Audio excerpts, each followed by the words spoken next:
Hello there everyone, nubkeks here, welcome back to Nub Raids, and welcome to the second video here in the series over this week or so. The first week of Rotation 6 coming back for the second time on Hydra, and today I'm showing you my team for Brutal, and what you're going to see actually in this one is this team I was actually really happy with. I was really happy with this team. I thought that this team was actually properly really good. That was something we saw with my hard team. The first team we saw was that it was a bit of a meme team. You can see right here, one interesting thing with the setup that I have, the exact setup, right? The exact setup, that matters. We have Nekmothar in a taunting set. He gets 3 attempts to land the provoke on Head of Decay. He's landed it the first time this time, and he needs to get that provoke on Head of Decay. He needs it. It is 100% essential on that first turn to really, get ahead of the game. And there's no reason not to just, restart the run. It takes about 20 seconds. Just restart the run until you land that provoke at the start. But yeah, really cool that with this speed and the team setup we've got, you get it 3 times. But yeah, again, this team, I'd say compared to the hard run was more like a fun, interesting run with some different champions. This run is, I'd say, more of a recommended run. This is more of a guide video, so I hope that you will enjoy it, because we have some really cool things happening with this team. I was so impressed with this. We did have one thing go wrong, really unlucky towards the end, and there's one sort of weakness with it, but we'll see that when we come to it. But yeah, let's dive in. Let's look at this team. Who do we have in there, and why are they so good? Well, I think the big thing that really stood out to me about this run, and hopefully from you watching it in the background is standing out to you as well, is just the speed. The speed of this team is just absolutely out of this world. We see the cleanse does come through there, that's okay. But the speed is just, it's on another level. And this is pretty much full auto as well. You can see we're targeting the Head of Decay, but we're going to pick and choose the targets, but we're pretty much going to let them just go full auto, I believe, for nearly all of it. What makes this happen is Nekmothar in the lead. Every 3 turns, right, because it has an extra turn mechanic built in, he's giving us a 30% turn meter boost, and he gives us increased speed. He's also putting out decreased speed. So we consistently have increased speed, they consistently have decreased speed, and very frequently we're getting that turn meter boost. Now we add that in with Inquisitor Shamail right here, who is turn meter boosting Nekmothar in the lead whenever we hit the Head of Torment, because he cleanses off the fears. You can see the boost turn meter. Look at that, just constant, almost constant boost turn meter text above the head of Nekmothar. It's actually kind of crazy. So he's just like this Energizer bunny powering up our team. We also have Arbiter in here, just in my arena Arbiter. She is in the fastest gear on my account, who again is giving you every 3 turns increased attack and 30% turn meter. She also does her revive move, so that's another bit of turn meter. You put all that stuff together, the Shamail boosting the lead being Nekmo, having an Arbiter, and we are so quick. We are just running circles. We are running rings around the Hydra. Absolutely running rings around it. Now, of course, that will slow down when Head of Torment doesn't spawn back in. It will slow down, but it's still really good. But whenever Head of Torment is in there, it's on another level, honestly. I really love that 3-person combo. Who else do we have with that? Well, let's mention Sissia first. Straightforward enough. She is coming in, provides AoE burn, which is obviously going to up our damage quite a bit. And we're really not worried about, the downside of burn in Hydra. There is a big downside, which is it triggers Head of Wrath very quickly. Every burn tick ticks up Head of Wrath's counter. And you can see Inquisitor Shamail counterattacking Head of Wrath ticks it up very quickly as well. So that is a big danger you need to watch out for with your teams. We're not worried about that here. The speed definitely helps. There's the super lucky Torment respawn. But yeah, that's something to watch out for. But anyway, she brings burn, and she also brings in as well AoE decreased defense if there's enough burns out when she does her A2, and AoE weaken consistently with the A2 as well. So she's really upping the damage of the team and providing a big chunk of the damage. We just had Husk. Husk just got eaten. Husk does provide you with a backup provoke, although with Head of Decay being green affinity this rotation, it's one of his worst rotations for doing so, but he still does it. And then Husk obviously brings us an AoE nuke. It is one of the big weaknesses of this team, though, is that this is my second Husk. Do you see Archbishop did a cool thing? Come back to that in a second. It is a big weakness of this team, is that this Husk has really bad gear. I'm going to show you all the gear. Really bad gear. I think if we had better gear, this run would have really pushed a lot further than it actually did in the end. So that's something to watch out for. Archbishop Penitent, then, the final member of this team. I absolutely love him. He is very much like an alternative to Ugo. I think he's, in a lot of ways, the best alternative to Ugo. I'm a huge fan of this champion. I think he is phenomenally underrated. The cool thing he did, which I was pointing out there, which is really great for full auto, or, you know, when you're basically full auto sort of stuff, is his A1. And this would be even better if you manual it, by the way. It will throw a debuff off of him onto the target, and it will steal a buff off the target for him. It's a bit random, for sure, but that can be very helpful. The cool thing he did there was the cleanse went off, increased attack went on Head of Wrath, and Archbishop just went yoink, took it right back off. Just took it right back off. Again, if you manual it, you can do cool things. Some of the heads are vulnerable to poison. So in this case, let's say Suffering and then Decay would be like the two real big targets we'd want to put poison on here. We don't want them on Torment. Keep Torment alive as long as possible if we can. But we can use them to throw those debuffs on. So putting poisons on Head of Decay and Suffering, helping to kill them more quickly. Now, that doesn't work super well necessarily if you're on full auto style like we are here, where he might start targeting random stuff and he'll throw poison on a head that's immune to poison. It does nothing, but that sort of thing. But it's a really cool A1. He brings in the AoE block buffs on a 3-turn cooldown, so he's super consistent with block buffs, and this rotation I think is a great one for him. We've got the Force Affinity Head of Wrath. Ugo can weak hit that, and he is the one head that you absolutely want block buffs on. So he brings that, which is just great. It also gives your team increased accuracy, which again is really nifty for building up accuracy. Like with this team, it's very possible that, for example, your Husk won't have enough accuracy to provoke. It's hard to get him with enough accuracy. Your Shamael won't have enough accuracy to start stripping buffs with his A1. Your Arbiter, built for Arena, might not have enough accuracy to land the Weaken or to strip buffs with her A2. So bringing in that increased accuracy can be quite useful. Sissia Nekmothar should really have enough accuracy all the time. You see there, he transferred a debuff over to that head. Pretty cool, which is nice, right? So it's very nice.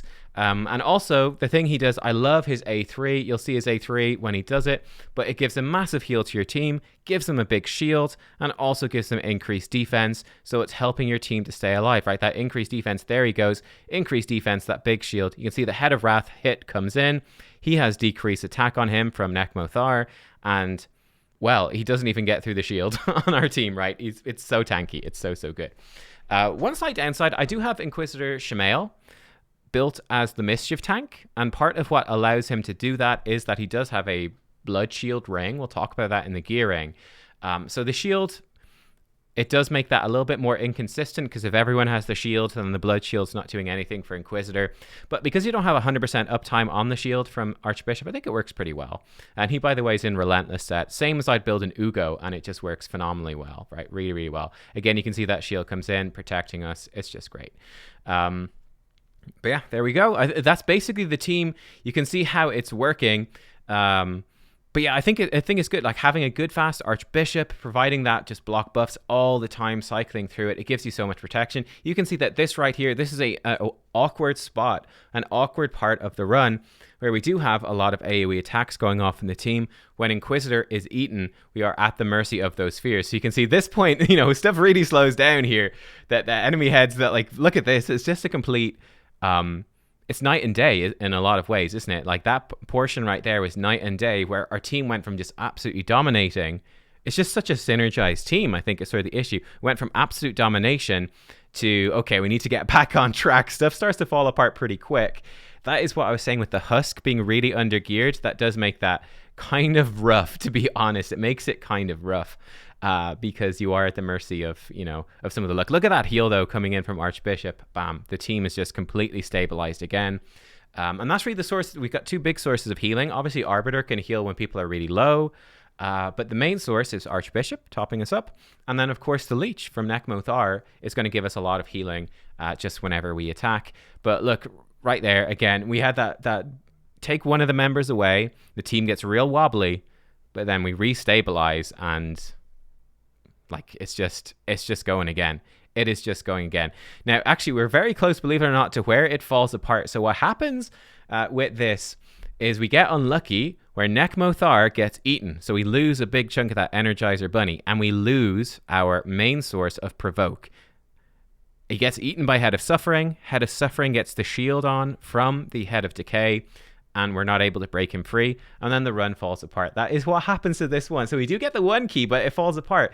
I do think, for example, if Husk was better geared, so he'd be able to be taking more turns, do more damage to actually break Necmo free, actually provoking the Head of Decay. You know, we got a little bit unlucky perhaps, but you know, you put that stuff in. I do think that this team, as you can see, has the potential, I think, to push really far up in Brutal and to do a ton of damage. We got a bit unlucky. We're just going to get slightly past the 1 key, coming up to that 1 key right now. Quite possibly as well, like unfortunately right here, as you can see, the Head of Torment is going to die off, and you can see we're just letting our team do whatever. Like, we don't have any real directions for them at this point. It's kind of like, yeah, just smack whatever you want, because it is very clear that the 1 key was coming up and wasn't going to be a problem really. But yeah, you can see here this Head, there he goes, he has his extra turn, he's eaten us, and this is where it goes wrong. We're targeting him. That was actually a mistake, playing on full auto. I should have had Husk A1, probably the Head of Decay, just to provoke him and delay that cleanse a little bit. So yeah, you're going to see that the problem here is that, unfortunately, the Head of Suffering, and this is why you would want to target Head of Decay. Look at that, he gets the shield on. Again, if Husk was a bit stronger, if we had some better gear, we might have got through. But basically at this point, we can't break Necmothar free, and that's basically what happens. The run runs out, and we start to die. Actually, we die really quickly after that, unfortunately, because without Necmo, not only are we losing the speed, but we're losing our ability to lock down Head of Decay. So we just get cleanses coming, the poison cloud goes up, the increased attack. We can't keep this stuff on, and you very quickly die. It really doesn't work well, especially without the turn meter boost of Head of Torment. But there you go. And you can see the sort of the damage numbers at the end. So Archbishop, you can see Arbiter's healing really doesn't do anything, right? But Archbishop doing a ton of healing. All these healing numbers here from everyone else. Obviously, Husk can't heal. That is Leech. So Leech is doing a lot of the heavy lifting from Necmo. But Archbishop with the shielding, increased defense, and the heal is helping the team stay alive. Sissia doing the bulk of the damage here. Husk would do more if he had good gear. Shamael even not doing bad damage either. Necmo with all of the turn boosting, and Brimstone doing pretty good damage too. We got 32.87. It's definitely not too shabby. Now let me go and show you the gear we have on these champions. I slightly improved some of the gear on a couple. I rolled up Archbishop, one of his pieces slightly and stuff, but for the most part they are as they were. So for Necmothar, he is in Taunting set. If you have a different provoker on your team, then you could have him in something like Relentless or Reflex, would be really good too. You basically want him to be really fast. He has 337 accuracy, so that's like that's good for Brutal. It's a bit low for Nightmare, so it really depends what difficulty you're using him on, because he is extremely viable for Nightmare. But yeah, just check your accuracy requirements for the different stages. But yeah, so he's basically fast. We built him to be defensive with good accuracy, and that is it, right? In the Taunting set, and he is our main source of provoke, because he's firing off an AoE attack every time he takes a turn. Because of the extra turn mechanic here, it just sends him into one of his AoEs. So that's really, really useful. And he does have Brimstone. His masteries are like this: War Master, extending his buffs, extending his debuffs. Okay, so pretty straightforward. And again, I did have someone leave a comment on one of the last videos. They were looking in the Discord, wondering, they copied the team and it didn't work. Again, if you copy this team, but you don't have the same gear sets, or you don't have the same gearing stuff, or you don't have your champions booked or masteried or whatever, then obviously you can expect, it's straightforward enough, you can expect the performance to be a bit different. I think the key really is to understand what I'm doing and what I'm doing does. And trying to make that clear. By the way, this is really good. If you can get revenge accessories on Necmothar, that is also extremely good, because his A1 is great, and especially in combination with Taunting set, that 10% chance to counterattack, that can make a really big difference to keeping the taunting up more reliably, right? So all those little things do actually make quite a difference. And this is tricky, because to get him fast in Taunting set with good enough stats is obviously hard. It's definitely hard, but it can be worth it. Arbiter, she is just built up for Arena, basically, so she just has speed gear. She is actually quite survivable too. She does actually, believe it or not, have good accuracy. Again, we can get away with lower accuracy on a lot of these champions because Archbishop gives you increased accuracy, So there you go. I mean, if you were building an Arbiter just for Hydra, you would build her with probably lots of resistance, just so she can mischief tank. She's not going to get poisoned or provoked, and she can just stay alive. HP is great, but resistance for Hydra generally trumps it, But you need to build a lot is the only thing. But she's built like this. again, it's just whatever the gear happen to be fastest, and it just happens that we've got some pretty good defensive stats on them as well. And her masteries, again, are really just arena masteries. That is Arbiter, so simple and straightforward. We have Sissia then coming in, and this is really built for Hydra, so she's got triple perception. So she's got 385 accuracy. When you include masteries and stuff, that is enough, really, for Nightmare Hydra. She is a little bit slow. I'd love to have her faster. You know, if she was like 250 speed or whatever, it would make it difficult for her, because I use her in Spider. That would be a bit more difficult, but not undoable. But yeah, that's the only criticism really for this, is her speed is a little bit low for what I would like, but she's just amazing. We really have tried hard to crank her defenses up, because she's very squishy baseline with 13k HP. And her speed is pretty bad too. So that's what we tried to do. The attack stats and like the crit damage and stuff, if you're building her just for Hydra, you can crank those up more, and she will hit pretty hard. So that's something you can consider. I don't value that. Basically, the more crit rate and attack and crit damage you have, it makes it much more difficult to use her in Spider. You want those to be as low as possible. You want just the HP burn to do the work. I've got a whole video on my Spider team. But yeah, this is pretty much what I found to be the maximum sort of damage. I built her like this, and the Spider team still works. I think if I had more damage on her, the Spider team would break. So really do bear that in mind with your Sissias. Obviously, if you got multiple, you're lucky enough. The options open up a lot more. If you were building her purely for Spider, she'd basically be almost naked, by the way. You'd use almost no gear. But yeah, she is coming in. For example, with her, got like a HP ring, a HP neck, and a HP banner. We're just trying to get that flat HP up so that she can survive. And it's easy to keep her alive, because most of her utility, like Ninja, comes from applying the burns, the debuffs, exploding the burns, etc. War Master for her, and yeah, better chance to put debuffs and extending them. Does this matter? I don't think she needs Sniper, actually, but there's not much else that's good to give her, to be honest. Who else did we have in here? Who else did we have in here? I've forgotten. So we need to look at Archbishop. Oh, the man himself. The man himself, my fave, my bae. So he is in a Relentless and a Divine Speed set. His mastery is pretty straightforward. Extending the buffs, yeah, and then extending the debuffs. You know, nothing too exciting there in War Master. The Relentless really does make a big difference. If you can't do them in Relentless, Reflex is good. If you can't do Reflex, just Speed or Perception sets are fine as well.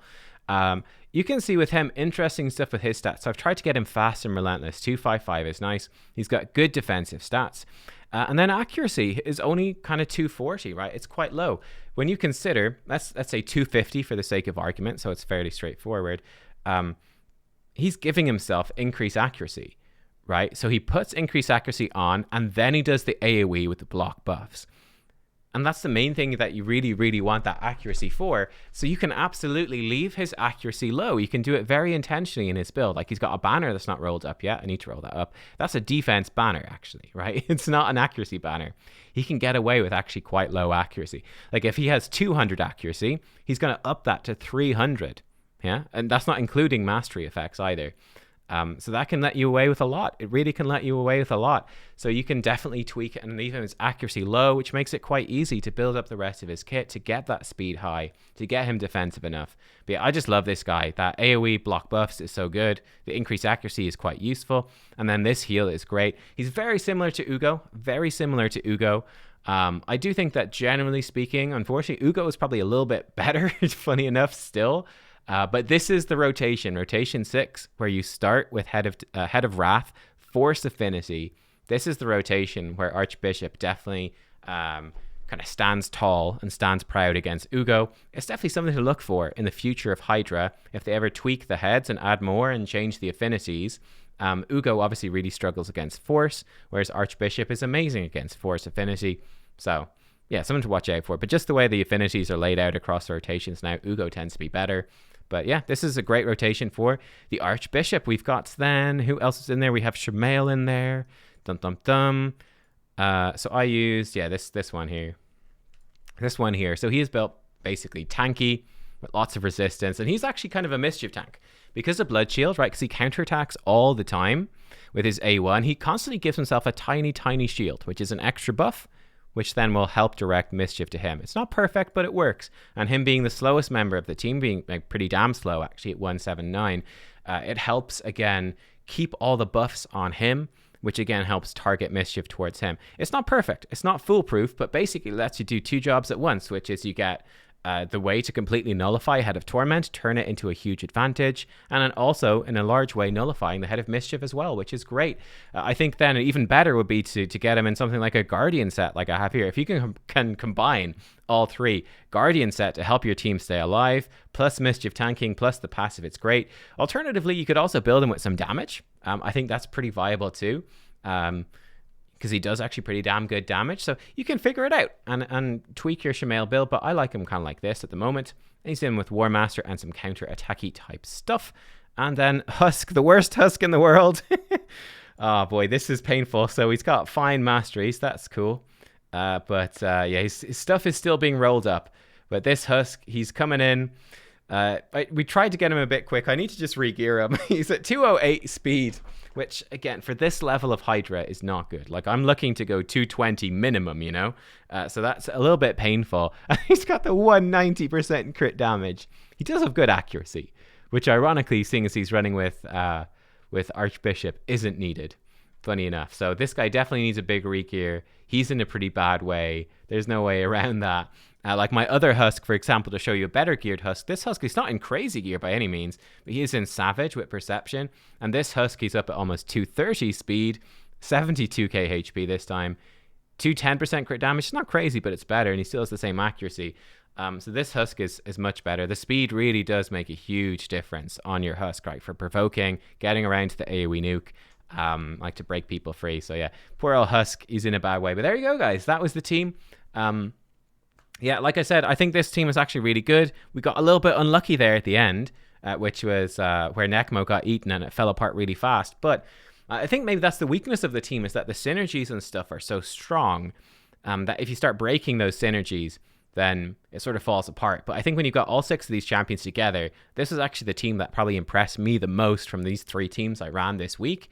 Yeah, I just threw it in. It worked. And I was like, yeah, you know what? This is actually sick. This works great. When it works well, this team just works insanely well. It just flows. I think it came through in the video. There you go, guys. Hope you found it interesting. Let me know what teams you've been running on Brutal. Help people out that don't have these champions, or give alternatives, give improvements. And I'll see you next time. Bye-bye.